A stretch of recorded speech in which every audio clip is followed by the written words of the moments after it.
We're going to wrap up. So, do you guys still have your box? You promised me? Got your box? Okay, pull your box out. Right here. I want to see the box. What did we learn today about the box? There's a lot in the box. I'm sorry, say again. There are a lot of surprises. What else did you learn about the box? We don't have to stay in the box. I'm going to tell you one more box story. It's the box I gave myself.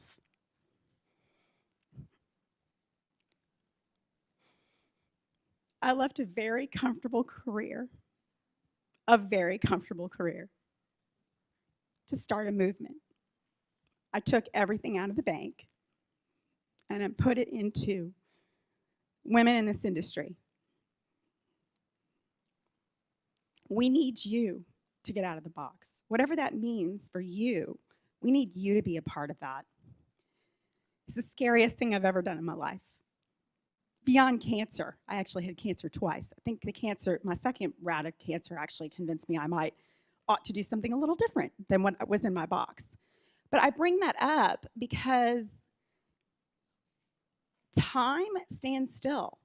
We think that we're going to have time. We think we're going to have, we're in an abundance of time, right? We think that, we'll do it tomorrow. I'll do it, the next day, So I gave myself a box. I raised my hand to leave BP a little over 2 years ago, a very nice job for the unknown. And I sat on my tail for 3 months in transition. We're all in transition, by the way, always. Who isn't in transition?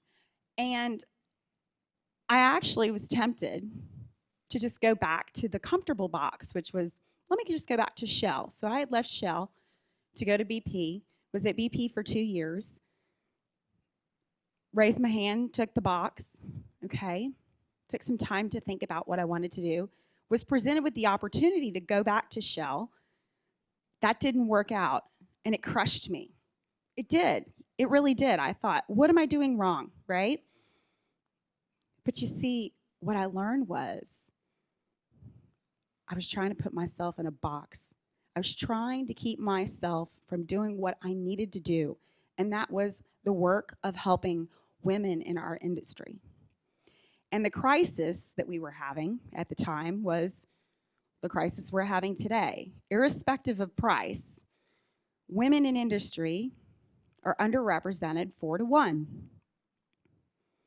Now, the second crisis that came along that accelerated me to move much quicker and get out of my box was this downturn, because I got tired of seeing all the progress we would make, and then we'd have a downturn, right? And what happens in a downturn? We forget about all that progress. We're focused on the numbers, right? So I want you to think about what you're doing today to keep yourself in a comfortable spot, because comfortable doesn't exist anymore. It's about being uncomfortable, being comfortable with being uncomfortable. We're going to play a short video. I'm inspired by its message and the people who bring that message to you. I'm very thankful for them, for being a big part of my life. Shell, as an employee, and now as a supplier, as a woman-owned supplier too. So.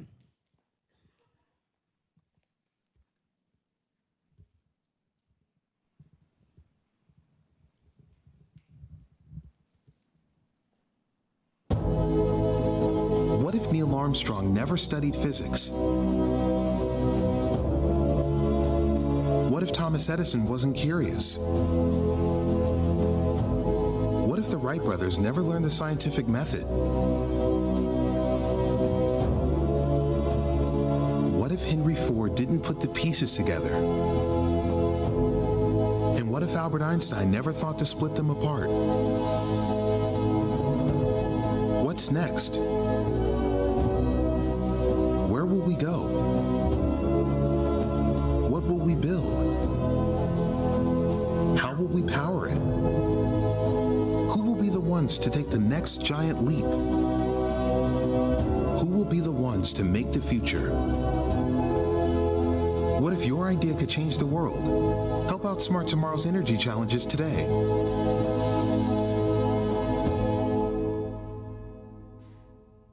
There's a woman in the room. There's a woman that's not in the room today. Where are my Halliburton folks? Cindy Bigner Patman helped me get this off the ground along with Shell. And I want to honor her because she gave me, when we actually sat down to talk about pink Petro, I was completely, I was drinking actually at that time too.